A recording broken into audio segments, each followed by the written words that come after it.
आज आमे जो विषय पढ़िया आम जाऊे राजनीति विज्ञान द्वितीय अध्याय भारत रे गणतंत्र। आम देश गोटे विशाल भूखंड देश एवं पृथ्वीर मध्य बृहत्तम गणतांत्रिक राष्ट्र आम समस्त पिला जानिछे। आज भारत रे गणतंत्र शासन केमती अच्छी केमती चली से विषय आलोचना करने पूर्वर मुझे पुराना परंपरा आड़ को पलैबी। आम समस्ते जानिछे आम देश बहुत प्राचीन ऐतिह्य रही, संस्कृति रही, परंपरा रही। आगु राजतंत्र शासन चलुला।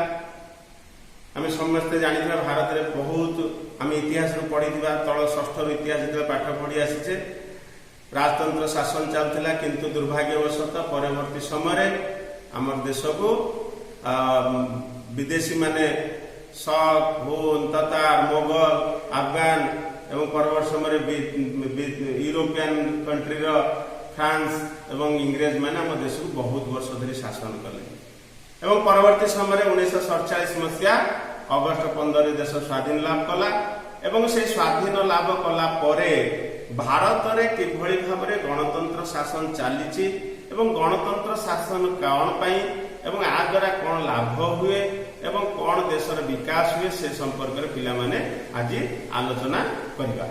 से विषय को वर्तमान जीवा। आज आम पढ़ा कौन भारत रे गणतंत्र।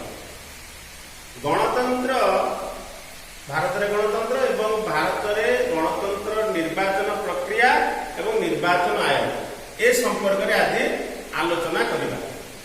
प्रथमे गणतंत्र को जाना पूर्व गणतंत्र क्या द्वारा नियंत्रित हुए ये सब विषय आलोचना करा एवं गणतंत्र शासन मुख्य प्रसंग होची निर्वाचन प्रक्रिया।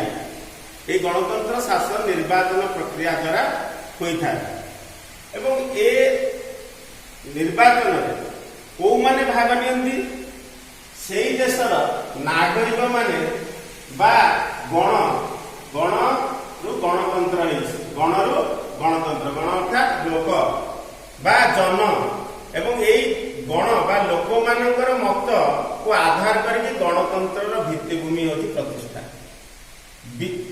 गणतंत्र जनमत को छाड़िले गणतंत्र भित्तिभूमि नहीं। तेणु जनमतर आधार होची गणतंत्र भित्तिभूमि।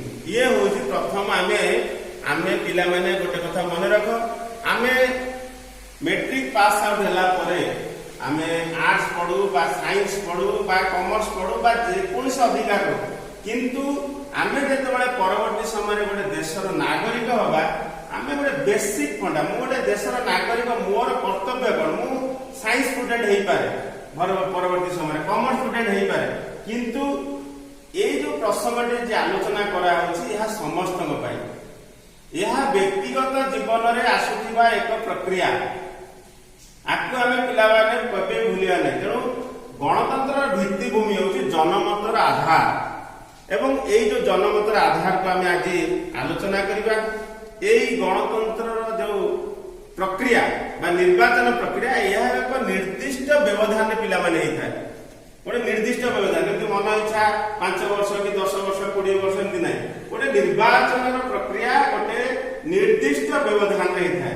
आम देश से जो निर्दिष्ट व्यवधान होची 5 वर्ष।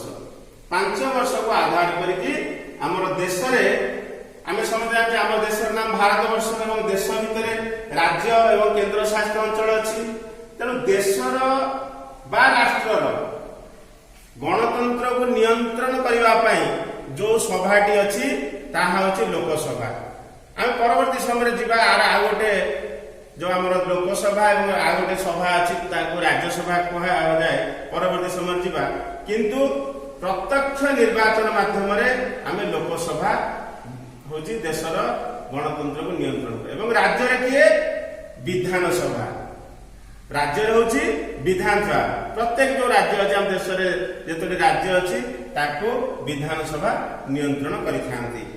तेणु पिला माने गणतांत्रिक सरकार जनकल्याण बा जनमंगल आईन प्रणयन करने उद्देश्य निर्वाचन माध्यम लोक मैंने प्रतिनिधि चयन करते ଏଠିକି ଲୋକସଭାକୁ ଏବଂ ରାଜ୍ୟର ବିଧାନସଭା କିଏ ଯିବେ, ଯୋଉମାନେ ଯିବେ ତାକୁ କୁହାଯାଏ ଲୋକ ପ୍ରତିନିଧି। ଲୋକମାନଙ୍କର ପ୍ରତିନିଧି, ଲୋକମାନେ ତାଙ୍କୁ ପଠେଇବେ କୋଉ ଉପାୟରେ? ନିର୍ବାଚନ ପ୍ରକ୍ରିୟା ମାଧ୍ୟମରେ। କେଉଁ କେଉଁ ଏଠି ତେଣୁ ସେଠି ସେ ଯୋଉ ଗଣତନ୍ତ୍ରରେ ସେଠି ସେ ଯୋଉ ଲୋକ ପ୍ରତିନିଧି ଯିବେ, ସେଠି ପୁଣି କୋଉମାନେ ଯିବେ? ବିଭିନ୍ନ ରାଜନୈତିକ ଦଳ ଅଛି ଦେଶରେ ବା ରାଜ୍ୟରେ। ଏଇ ଶାସନକୁ ଯିବା ପାଇଁ ବିଭିନ୍ନ ରାଜନୈତିକ ଦଳ ଅଛନ୍ତି ଏବଂ ସେଇ ରାଜନୈତିକ ଦଳ ତାଙ୍କର ଭଲ ବ୍ୟକ୍ତିତ୍ୱକୁ ଆଧାର କରିକି ସେଠି ସେମାନେ ରଣାଙ୍ଗନକୁ, ନିର୍ବାଚନ ରଣାଙ୍ଗନକୁ ଓହ୍ଲେଇଥାନ୍ତି। କେଉଁ ରାଜନୈତିକ ଦଳ ସରକାର ଗଠନ କରିବେ ସେହି ନିଷ୍ପତ୍ତି ମଧ୍ୟ ମତଦାତା ମାନେ ଏହି ନିର୍ବାଚନ ପ୍ରକ୍ରିୟା ମାଧ୍ୟମରେ ଦେଶକୁ ଜଣେଇ ଦେଇଥାନ୍ତି। ଏଣୁ ବିଶେଷ କରି ଆମ ଗଣତନ୍ତ୍ରରେ ନିର୍ବାଚନ ହେଉଛି ଜଣେ ଗୁରୁତ୍ୱପୂର୍ଣ୍ଣ ଭୂମିକା। ବିନା ନିର୍ବାଚନରେ ଗଣତନ୍ତ୍ରର ଶାସନ ଅସମ୍ଭବ। ଏହା ଏଥିରୁ ଆଜି ସ୍ପଷ୍ଟ, ଆମେ ପାଠ ପଢ଼ାରେ ଆଲୋଚନା କରୁଛେ, ଏଥିରୁ ସ୍ପଷ୍ଟ। ନିର୍ବାଚନ ହେଉଛି ମୁଖ୍ୟ ବିଷୟ। ଭାରତରେ ସମ୍ବିଧାନ ପ୍ରଣେତା ମାନେ ଏକ ମୁକ୍ତ ଏବଂ ଅବାଧ ଏବଂ ନିର୍ମଳ ନିର୍ବାଚନ କରିକି ଗୋଟେ ଜନକଲ୍ୟାଣ ରାଷ୍ଟ୍ରରେ ଗଣତନ୍ତ୍ରର ଭୂମିକା ନିର୍ବାହ କରିଥାନ୍ତି। ଏକଥା ସ୍ପଷ୍ଟ ଭାବରେ ଆମ ସମ୍ବିଧାନ କଣ ଚାହେଁ? ଏକ ମୁକ୍ତ, ଅବାଧ ଏବଂ ନିର୍ମଳ ନିର୍ବାଚନ ମାଧ୍ୟମରେ ଏକ ଗଣତାନ୍ତ୍ରିକ ସରକାର ଗଠନ କରାଯାଉ। ଏ ହେଉଛି ନିର୍ବାଚନ ପ୍ରକ୍ରିୟାର ମୁଖ୍ୟ ଉଦ୍ଦେଶ୍ୟ। ଏବେ ଆମେ ପିଲାମାନେ ଯିବା, ଆମେ ଜାଣିଲେ ନିର୍ବାଚନ ପ୍ରକ୍ରିୟା କଣ। ଏବେ ଆମେ ଯିବା ନିର୍ବାଚନର ପ୍ରକାର ଭେଦ। ନିର୍ବାଚନର ପ୍ରକାର ଭେଦ, କେତେ ପ୍ରକାର ନିର୍ବାଚନ ଅଛି। ଆମେ ନିର୍ବାଚନ କାହିଁ କରାଯାଏ ଏବଂ ନିର୍ବାଚନର ବିଷୟଟା କୋଉଠି ଯାଉଛି? ଏକ ଉନ୍ନତ ଗଣତନ୍ତ୍ର ସରକାର ଗଠନ କରିବା ପାଇଁ। କାହାର କଲ୍ୟାଣ ହବ? ଲୋକମାନଙ୍କର କଲ୍ୟାଣ ହବ। ଜନମତ ମାଧ୍ୟମରେ ଜନ କଲ୍ୟାଣ ହବ ଏବଂ ଜନ କଲ୍ୟାଣ ହେଉଛି ଗଣତନ୍ତ୍ରର ଗୋଟେ ମେନ୍ ଥିମ୍। ତେଣୁ ଆମେ ଏଥିରୁ ଅନୁଭବ କଲେ ନିର୍ବାଚନ ପ୍ରକ୍ରିୟା କଣ, ନିର୍ବାଚନ ପ୍ରକ୍ରିୟା କାହିଁ କରାଯାଏ ଏବଂ କିଭଳି ଭାବରେ ସମ୍ବିଧାନ ଚାହୁଁଛନ୍ତି ଏବଂ ଏ ଯୋଉ ପ୍ରତିନିଧି ମାନେ କୋଉଠିକି ଯାଆନ୍ତି? ରାଜ୍ୟରେ ଯାଆନ୍ତି ବିଧାନସଭାକୁ ଏବଂ ଦେଶରେ ଯାଆନ୍ତି ଲୋକସଭାକୁ। ବର୍ତ୍ତମାନ ଏଇ ଯୋଉ ଲୋକସଭାକୁ ଏବଂ ରାଜ୍ୟସଭାକୁ ଯିବା ପାଇଁ ଆମେ ନିର୍ବାଚନର ପ୍ରକାରଭେଦ। ନିର୍ବାଚନ ପ୍ରକାରଭେଦ ହେଉଛି ଦୁଇ ପ୍ରକାର, ପ୍ରତ୍ୟକ୍ଷ ଆଉ ପରୋକ୍ଷ। ପିଲାମାନେ ପ୍ରତ୍ୟକ୍ଷ ପରୋକ୍ଷ ତମକୁ ବୁଝିବାକୁ ପଡିବନି। ବର୍ତ୍ତମାନ ମୁଁ ତମକୁ ଯୋଉ ଶିକ୍ଷାଦାନ ଦଉଛି ତମ ପାଖରେ ପ୍ରତ୍ୟକ୍ଷ ପହଞ୍ଚି ପାରୁନାହିଁ, ଏହା ପରୋକ୍ଷରେ ପହଞ୍ଚୁଛି। କେମିତି? ଏହା ରେକର୍ଡିଂ କରାଯାଉଛି ଭିଡିଓ ମାଧ୍ୟମରେ ତମ ପାଖକୁ ଯାଉଛି। ଇଏ ହେଉଛି ପରୋକ୍ଷ ଶିକ୍ଷାଦାନ। ପ୍ରତ୍ୟକ୍ଷ ଶିକ୍ଷାଦାନ କଣ ହେଇଥାନ୍ତା? ଶ୍ରେଣୀ କକ୍ଷରେ ସିଧାସଳଖ ତମମାନେ ପିଲାମାନେ ଏ ବେଞ୍ଚ ସାମ୍ନାରେ ପଡିଥିବା ବେଞ୍ଚ ଡେସ୍କରେ ବସିଥାନ୍ତ, ତମମାନଙ୍କ ସହିତ ଇଣ୍ଟରାକ୍ସନ ହଉଥାନ୍ତା, ତାହା ହେଉଛି ପ୍ରତ୍ୟକ୍ଷ ଶିକ୍ଷାଦାନ। ବର୍ତ୍ତମାନ ଯୋଉ ଶିକ୍ଷାଦାନ ହଉଛି ଅନଲାଇନ ମାଧ୍ୟମରେ, ତାହା ହେଉଛି ପରୋକ୍ଷ ଶିକ୍ଷାଦାନ। ତେଣୁ ପିଲାମାନେ ଏଥିରୁ ବୁଝିପାରିଲେ, ଆଗରୁ ମଧ୍ୟ ପଢିଛ, ଦଶମ ଶ୍ରେଣୀର ପିଲା, ତମମାନଙ୍କୁ ବିଷୟରେ ବିଶେଷ କିଛି କହିବାର ନାହିଁ। ତେଣୁ ପ୍ରତ୍ୟକ୍ଷ ନିର୍ବାଚନ। ତେଣୁ ପ୍ରତ୍ୟକ୍ଷ ନିର୍ବାଚନରେ ଦେଶରେ ଯୋଉ ଲୋକସଭାକୁ ଯୋଉ ପ୍ରତିନିଧି ମାନେ ଯାଆନ୍ତି 5 ବର୍ଷ ପାଇଁ, ସେଇଟା ପ୍ରତ୍ୟକ୍ଷ ନିର୍ବାଚନ ମାଧ୍ୟମରେ ଯାଆନ୍ତି। ଗୋଟେ ରାଜ୍ୟରେ ଲୋକସଭାର ନିର୍ବାଚନ ମଣ୍ଡଳୀ ଗୋଟେ ସ୍ଥିରୀକୃତ ହେଇଥାଏ। ଏକ ବା ଏକାଧିକ ଜିଲ୍ଲାକୁ ନେଇକି ନିର୍ବାଚନ ମଣ୍ଡଳୀ ଗଠାଇଥାଏ। ଆମ ରାଜ୍ୟରେ ଲୋକସଭାକୁ ଯିବା ପାଇଁ 21 ଜଣ ପ୍ରତିନିଧି ବଛା ହେଇକି ଯାଆନ୍ତି। ତେଣୁ ଆମର ଲୋକସଭା ସିଟ୍ ସଂଖ୍ୟା ହେଉଛି ସମୁଦାୟ ସାରା ଦେଶରେ 543। ସାରା ଦେଶରେ 543ଟି ହେଉଛି ଲୋକସଭା ଆସନ ସଂଖ୍ୟା। କିନ୍ତୁ ଆମ ରାଜ୍ୟରୁ କେତେ ଜଣ ଯାଆନ୍ତି? 21 ଜଣ। ତେଣୁ କୋଉ ରାଜ୍ୟରୁ କେତେ ଜଣ ଯିବେ ତାହା ସମ୍ବିଧାନରେ ପୁରା ଗୋଟେ ସୀମା ନିର୍ଦ୍ଧାରଣ କରି କରାଯାଇଛି। ସେମିତି ରାଜ୍ୟ ଶାସନ ପରିଚାଳନା କରିବା ପାଇଁ ପ୍ରତ୍ୟକ୍ଷ ଭାବରେ ରାଜ୍ୟର ଯୋଉ ବିଧାନସଭାର ପ୍ରତିନିଧି ଯାଆନ୍ତି କୋଉଠିକି? ବିଧାନସଭାକୁ ଯାଆନ୍ତି। ଏମାନେ ପ୍ରତ୍ୟକ୍ଷ ମାଧ୍ୟମରେ ମଧ୍ୟ ଯାଆନ୍ତି। ଆମ ରାଜ୍ୟରେ ସେମିତି ବିଧାନସଭାର ସିଟ୍ ସଂଖ୍ୟା ହେଉଛି 147। ତେଣୁ 147 ଆମର ଯାଆନ୍ତି ରାଜ୍ୟର ବିଧାନସଭାକୁ। ଦେଶର ପ୍ରତିନିଧି ଭାବରେ ଲୋକସଭାର ପ୍ରତିନିଧି ଭାବରେ ଯାଆନ୍ତି, ଇଂଲିଶରେ ତାକୁ କୁହନ୍ତି ମେମ୍ବର ଅଫ ପାର୍ଲିଆମେଣ୍ଟ। ଏବଂ MLA member of legislative assembly, MLA ହଉଛନ୍ତି ରାଜ୍ୟରେ, ଦେଶରେ ହଉଛନ୍ତି ଏମପି। ତେଣୁ ଏଇଭଳି ଭାବରେ ଏବଂ ପରୋକ୍ଷରେ ଆଉ ଟିକେ ଆଗକୁ ଯିବା, ପରୋକ୍ଷରେ କୋଉଠିକି ଯାଆନ୍ତି? ଏଇ ଦେଶରେ ଆମର ଯୋଉ ପାର୍ଲାମେଣ୍ଟ ଅଛି, ପାର୍ଲାମେଣ୍ଟରେ ଦିଟା କକ୍ଷ, ଗୋଟେ ହଉଛି ଲୋକସଭା ଆଉ ଗୋଟେ ହଉଛି ରାଜ୍ୟସଭା। ରାଜ୍ୟସଭାକୁ ପରୋକ୍ଷ ଭାବରେ ଯାଆନ୍ତି, ଡାଇରେକ୍ଟ ଇଲେକ୍ଟେଡ, ଏଟା ଲୋକମାନଙ୍କ ଦ୍ଵାରା ସିଧାସଳଖ ଏଠିକି ଯୋଉ ପ୍ରତିନିଧି ମାନେ ଯାଆନ୍ତି ସେଠି ପ୍ରତ୍ୟକ୍ଷ ଭାବରେ ଯାଆନ୍ତି ନାହିଁ, ପରୋକ୍ଷ ଭାବରେ ଯାଆନ୍ତି ସେଇ ନିର୍ବାଚନ ପ୍ରକ୍ରିୟା ମାଧ୍ୟମରେ, କିନ୍ତୁ ପରୋକ୍ଷ ନିର୍ବାଚିତ ହେଇକି ଯାଆନ୍ତି, ସେଠି ରାଜ୍ୟସଭାକୁ ଯାଆନ୍ତି। ଇଏ ହଉଛି କେନ୍ଦ୍ରରେ ବା ଦେଶରେ। ଏବଂ ରାଜ୍ୟରେ ସେମିତି ଗୋଟେ ଗୋଟେ, ଆମ ଓଡିଶାରେ ନାହିଁ କିନ୍ତୁ କିଛି ବଡ ବଡ ରାଜ୍ୟରେ ଉତ୍ତରପ୍ରଦେଶ, ମଧ୍ୟପ୍ରଦେଶ, ବିହାର, ଏଇ ସବୁ ରାଜ୍ୟରେ ଦୁଇଟା କକ୍ଷ ଅଛି, ବିଧାନସଭା ଏବଂ ବିଧାନ ପରିଷଦ। ଏବଂ ଏ ବିଧାନ ପରିଷଦକୁ ମଧ୍ୟ ପରୋକ୍ଷ ଭାବରେ ଯାଇଥାନ୍ତି। ପିଲାମାନେ, ଏ ହଉଛି ଆମର ନିର୍ବାଚନ ପ୍ରକ୍ରିୟା।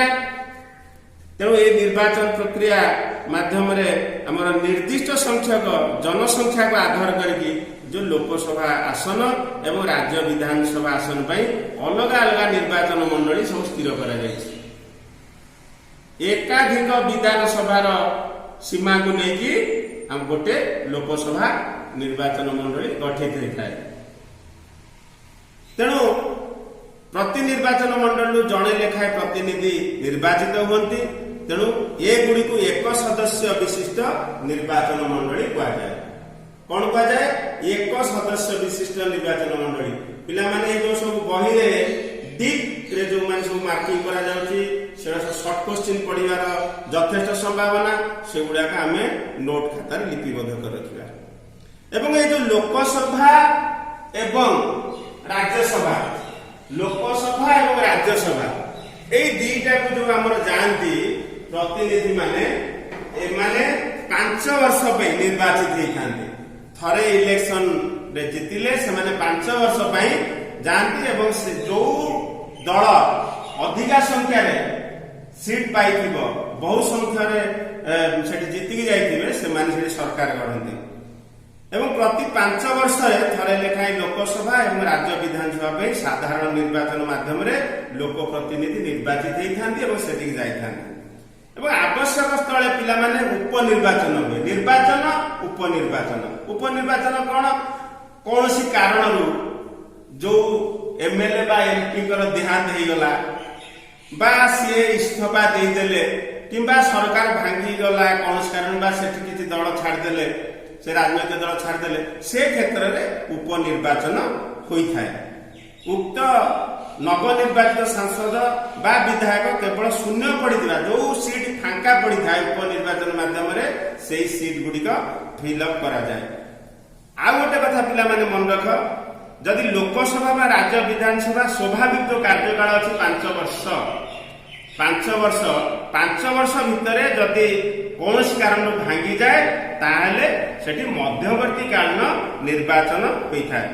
ପୂର୍ବରୁ ଭାରତରେ ମଧ୍ୟ ଲୋକସଭା ପାଇଁ ବହୁତ ଥର ମଧ୍ୟବର୍ତ୍ତୀ କାଳୀନ ନିର୍ବାଚନ କରାଯାଇଛି। ବର୍ତ୍ତମାନ ପିଲାମାନେ ଆଜି ଆମେ ଜାଣିଲେ ନିର୍ବାଚନ ପ୍ରକ୍ରିୟା ଏବଂ ନିର୍ବାଚନ ପ୍ରକ୍ରିୟାରେ ଗଣତନ୍ତ୍ରରେ କୋଉମାନଙ୍କର ବିଶେଷ ଭୂମିକା ରହୁଛି, କାହାର ମତକୁ ଆଧାର କରିକି ଏବଂ କାହା କୋଉ ନିର୍ବାଚନ ମାଧ୍ୟମରେ ଗଣତନ୍ତ୍ର ଭିତ୍ତିଭୂମି ଏବଂ ପ୍ରତ୍ୟକ୍ଷ ନିର୍ବାଚନ ଏବଂ ପରୋକ୍ଷ ନିର୍ବାଚନ ଆଜି ଆଲୋଚନା କଲେ। ପିଲାମାନେ ଭଲ ଭାବରେ ପଢିବ, ପରବର୍ତ୍ତୀ କ୍ଲାସରେ ପୁଣି ଆମେ ଆଲୋଚନା କରିବା। ଧନ୍ୟବାଦ। ପିଲାମାନେ ଭଲ ଭାବରେ ପଢିବ। ଧନ୍ୟବାଦ ପିଲାମାନେ।